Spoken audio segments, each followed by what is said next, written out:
Alright guys, Fuller with you, coming to you with another video. I hope all of y'all are well. I hope all of y'all are enjoying this Saturday. Now, I also hope that you guys are fortifying your bodies and that you're basically are going to be anti-vaccine. That's what I also hope for you guys, because we don't play that shit, right? So, what I want to say is,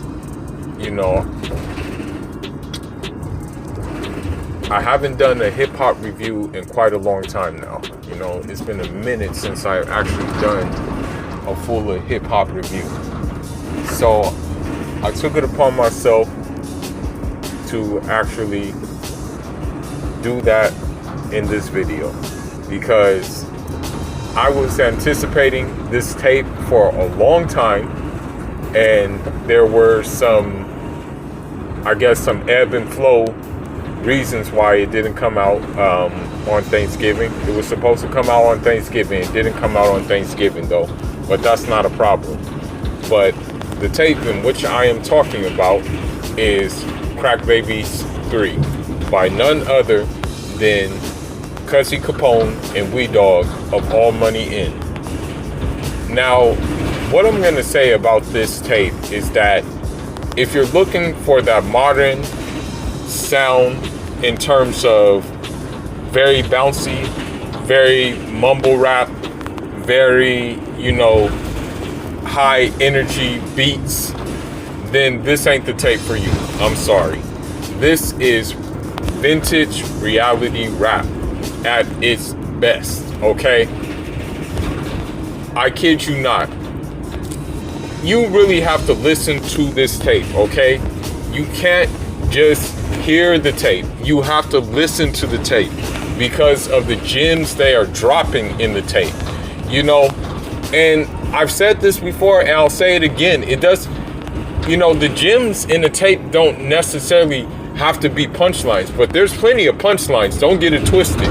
There's plenty of those, okay? But what really has to happen is they have to say something that speaks to you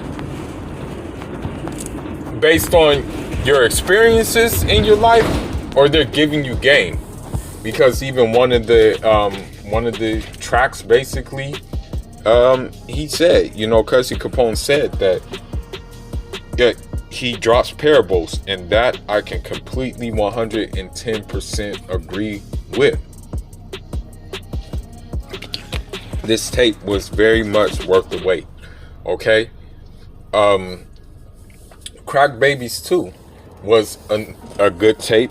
Crack Babies was a good tape. Palm Tree Music was a good tape. All of these tapes were solid tapes. But with the Crack Babies 3, what you really hear is the maturity of both Wee Dog and Cuzzy Capone.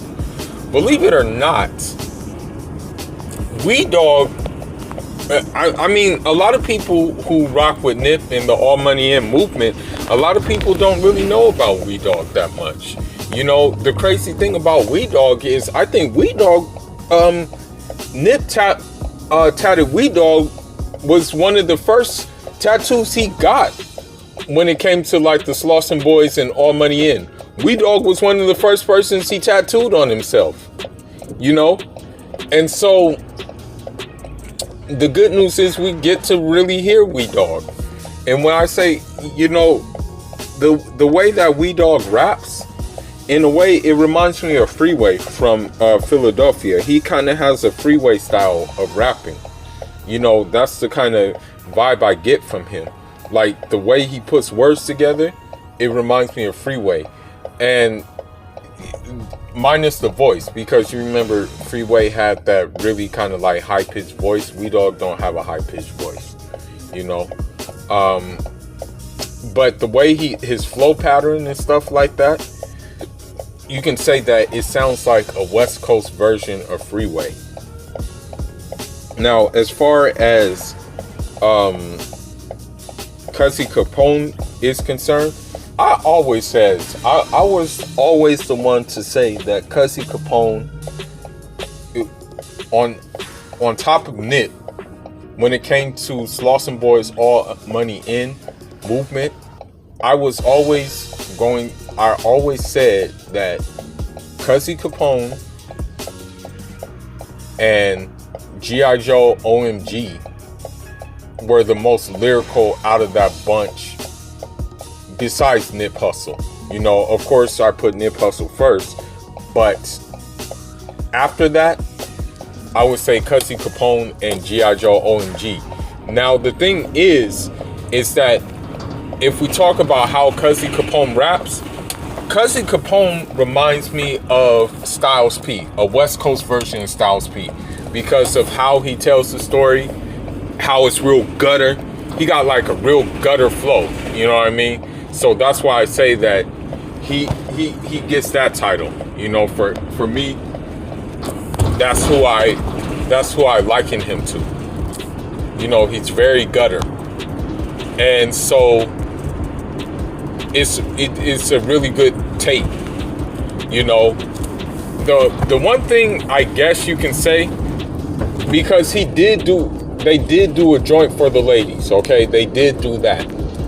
But I guess one thing that may be missing from the tape, but this was not really part of how, like, this was kind of not really part how Nip rap either, but a storytelling track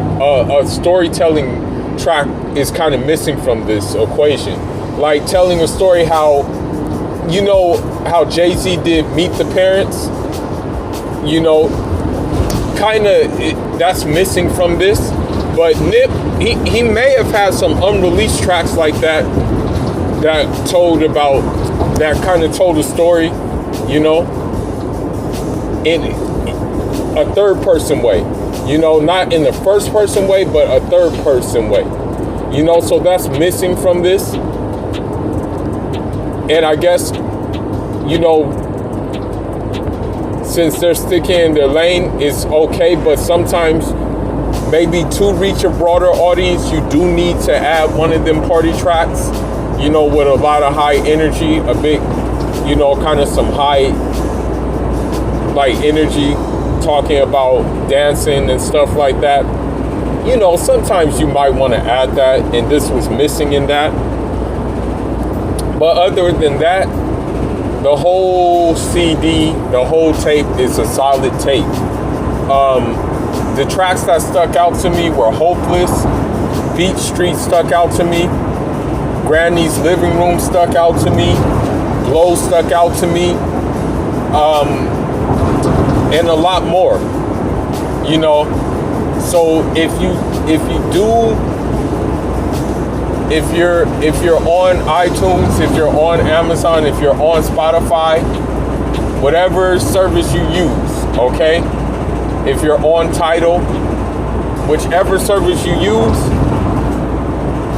go ahead and give this a try. Go ahead and listen to this. I would say out of 4 stars, I give this tape a 4 star.